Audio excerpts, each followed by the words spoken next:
life of discomfort is being manufactured by every time you postpone an inconvenient thing. You simply delay it. It will come tomorrow. Lot of people come with a degree, sir, I have a degree, I'm not getting the job. And lot of job people, because I stay in touch, they say, find me some person who really have some stuff, not just the degree. You know, a very interesting thing about Swami Vivekananda's life, when he was young Narendranath, once he was disgruntled, in his angry mood, he happened to ask his father, Shri Vishwanath Datta, who was a very, what I can say, a very extravagant way of living. He used to spend, he used to donate a lot of money. He never saved anything. So once Vivekananda in his disgruntled mood asked, what have you done for me? In Hindi movie, you must have heard this dialogue, or even in Kannada movies. Aapne mere liye kiya kya hai? The son asking to the father. What have you left for me? What have you done for me? Or Vivekananda happened to ask in that sense once. And Vishwanath Datta told, go and have a look at yourself in the mirror. This is what I have done to you. And years later, fast forwarded to 1893, Vivekananda in US, after reaching there, finds out he doesn't have the bona fide, the credentials to represent Hinduism in the Parliament of Religion. And even if he has now, the time has gone. No degree. He did not carry anything. Nobody knew him formally. Just happens to meet somebody in the train. The lady gets impressed, invites him to her home. Later on, he happens to meet Professor Henry Wright of Harvard. And just in few interactions, what Professor Henry Wright writes about him and what he says, when he writes about Vivekananda, a recommendation for letting him be a representative of Hinduism in Parliament of Religion, that this one man has more knowledge than all the other professors put together. Swami Vivekananda did not carry a degree. Please remember, my friends, you may be too much dependent on your degree. I will get a degree after this. This man did not have a degree, and a professor from Harvard says this man has more knowledge than all of us put together. If you are excellent, the world will identify you. The world will identify you. You don't need a degree for putting up your excellence. You just have to become so good that this world cannot ignore you. And what next? Professor Henry Wright writes about Vivekananda, that asking credentials from this man would be like asking the sun to state its right to shine in heavens. Vivekananda did not carry a piece of paper. So please come out of this mindset, because I have this college degree, I will get the job. No. This world doesn't care what degree, what piece of paper you have. The world cares what problem can you solve. So moving on to the next thing. First is question. Next question you need to ask to yourself, which thing, when I do, the time passes so fast. To figure out what is your passion. The time passes so fast. Now I am not keeping any conditions. It could be even watching TV. Keep it. Write a list. What are the things in which, when I am involved, when I do those things, I forget the time. It may be cooking. It may be watching TV. It may be reading a novel. Anything. It may be writing. Anything which makes you forget the time. Or anything which you do independent of the rewards. Whether you are paid for that or not, you just do it. Work for work's sake. You do that work for work's sake just because you like the means. You are not looking for the rewards. What is that activity? Write a list of that. And don't keep any condition. Just write. Even if it is watching movies, write. Not a problem. Then ask the next question. Out of all these habits, out of all these things in which I am interested, is there any habit or anything by which I can create value?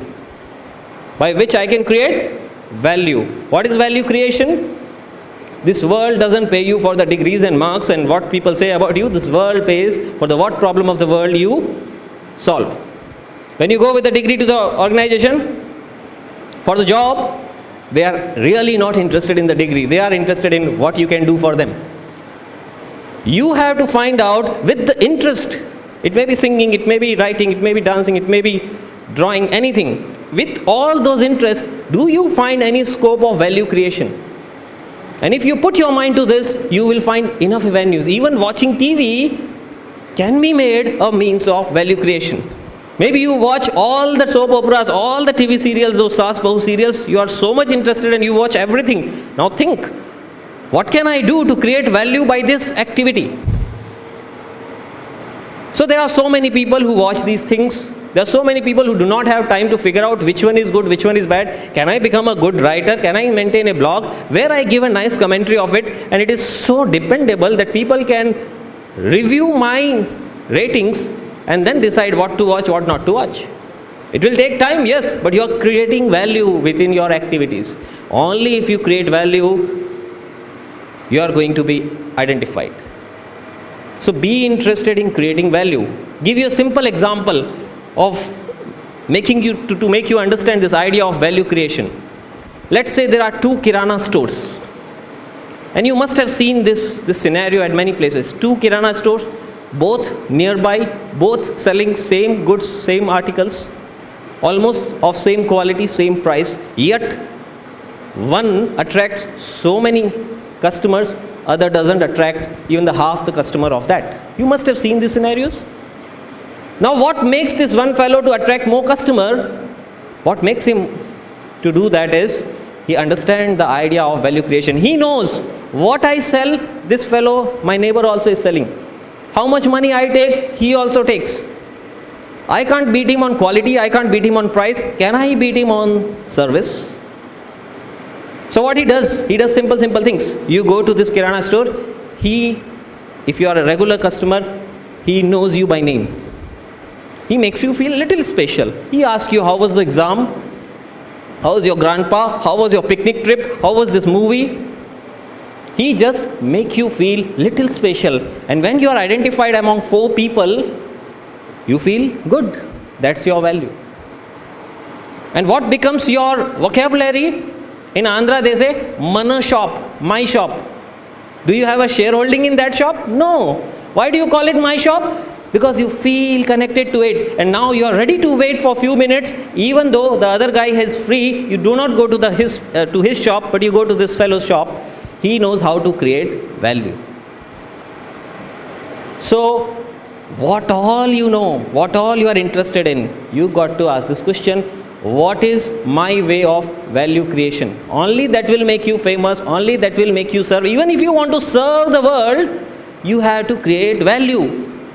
How can I serve more and more people in minimum resources? How do I find that value proposition in my actions? What problem of the world I am solving as an engineer, as a trainer, as a teacher, as a doctor, as a military man? What problem I am solving? This question and answer should be clear in your mind. Only if you have that, you develop a sense of purpose. And sense of purpose is one of the biggest propellant or one of the biggest factor which will keep you on that point even when the times are tough. Because you are driven, you are as powerful as your purpose. I am doing this because of this higher goal. Now maybe the times are tough, maybe nobody is recognizing my contribution. Maybe what you planned is not going the way, but your purpose will keep you on that task. You will not even for a moment think, should I do something else? It's not working. There's a saying, no? When the going gets tough, the tough gets going. How do you become tough? When you have a deep sense of purpose in what you do. What I do, I don't say I'm just a trainer to earn money. No. I am there, my life is dedicated to bring positive changes in people's life. I can take pride in my work, in whatever I do. So whatever you are doing, you have to find out the value proposition into that. If you do not have that sense of value and purpose, you cannot propel yourself for excellence, because the moment difficulties will come, you will look the other ways. What else I can do? You will try to take a shortcut. And there you give up on your excellence. So what you got to do? Third thing, you ask the question about what problem of this world I am solving. Now next thing, next how, or next challenge with this, the people living in this time is, we have so many choices and it's a big challenge to the human mind. Having choices is a good thing. I'm not saying it's a bad thing. You go to a restaurant and he gives you a choice. Would you like to have a dosa, a idli, a uttapam, or this? There are 10 different things. Good thing to have choice. Whatever you like, you have. Good. Nothing bad. You go to a shopping mall, you have 10 different brands and you can buy what you like, what suits you. Good thing to have choices. But what is not good is not having the maturity to stay with the choice once you have made it. That's the biggest trouble with this generation, because this is the era of choices. You have number of colleges, number of career paths, different paths, which were not there 20 years back. Probably 20 years back in a small town, if you go, they'll not give you a menu card. They will just tell you, this is the menu, you eat. A thali system. And you don't have to break your head, idli is good or dosa is good or this is good. Whatever is there, you eat and come. You don't use your mind there and you are peaceful. But here, you order idli and now you think, I should have ordered dosa. Idli is not good. I have gone to this movie. Oh, I should have gone to that movie. Why I came to this movie? I wore this cloth. Why I wore this? I should have worn something else. I bought this mobile. Why this mobile? I should have taken some other mobile. I have taken this career path. Why this? I should have done that career path. So many choices. But a confused mind with choices can never make most of it. So you have to tell yourself this thing, I'll take time. Due diligence should be there. Take advice from the people. Do all the analysis. But once the choice is made, give yourself the gift of choicelessness. You have to choose to be choiceless. Only when you sit with that mindset in your work, only then the excellence will come. Because the mind is focused only when it has only one agenda. Multitasking is a bogus concept. Human mind cannot do multitasking. Any one point, it can stay only and only on one task.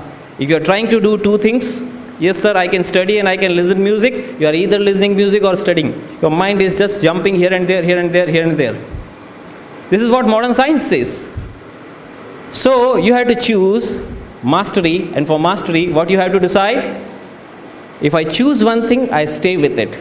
Maybe later on, with your elevated experience, with your more higher experiences, you think, no, something else I should have done. But when I'm doing that, I shouldn't have something. Now you have come here, and if you are thinking I should have gone to movie, it's a futile idea. You have come here, you are sitting here, thinking about movie, it doesn't help you now. You will miss this, you have already missed movie. So we must create a mind which says, once I have made the choice, I choose to be choiceless. People after getting married, they think, did I do the right thing? And that's why you see increased divorces. Because the mind has become so fickle, so fickle. We are not able to stay on one choice, and that takes away the advantage which choices gives you. Okay? What is the second reason of this fickleness? I want to do the best. So what is the idea of best? In phone means iPhone is best. How can you say iPhone is best? You ask a person who earns 10,000 rupees a month, would you say iPhone is best for him? It is not. He cannot afford it. For him, something else is best. So the idea of the best is very, very subjective. Please take yourself out of this race. Don't get involved into it. Your idea should be what is best for me. So we got to be clear about what is my idea of excellence, where I am going to become excellent. I have to be very, very clear. Only if I am clear, only if I have learned the art of becoming choiceless once the choice is made. And if you are not sure, for certain time, become choiceless. Next 3 years I am going to do this. I will not think about other college, this for next 3 years. After 3 years, I will take a call. But 3 years, this. 3 years I keep on thinking, should I do this, should I do this, should I do this, should I do this? I don't do anything well, my mind is not focused.